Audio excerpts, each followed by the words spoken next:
तो दोस्तों हम पहुंचे ना नानी के घर में। नानी लगी देखो छली ठीक करने। ठीक है, जिसको मक्की की चाहिए होगी मेरी नानी को बना देने के लिए।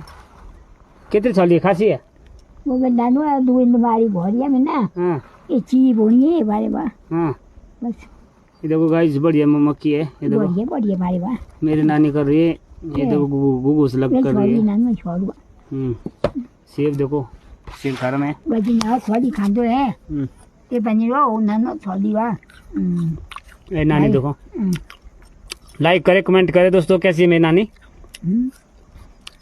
लाइक लाइक ये बस होती मेरे बोल कड़ी लगी यहाँ बद्दी लगी एडबल फोन बोल कड़ी लगी बोला करी आई दोस्तों बोल कड़ी लगी बोला हाँ करी आई है कमेंट करो बोल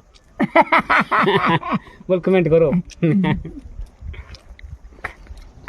तो ये दोस्तों मेरी नानी ना मेरे को लगा था नानी का बुरा, नानी को लगा था नानू का बुरा, तो आज हो गया हम इकट्ठे। तेरी सर्दी तुम बूट लेकिन नहीं बूट है। अरे छोट जान जागो जान तो अरे प्राण जग में नानू प्राण जग में देखी मेरी मोला लगता बात मुझे चाहिए दे फोन दे दिया मामा दे फोन दे दे बा राजी बात वो मोला वो जे गरी बात या दो वो नानी ठोक गई है काय होंदा यार।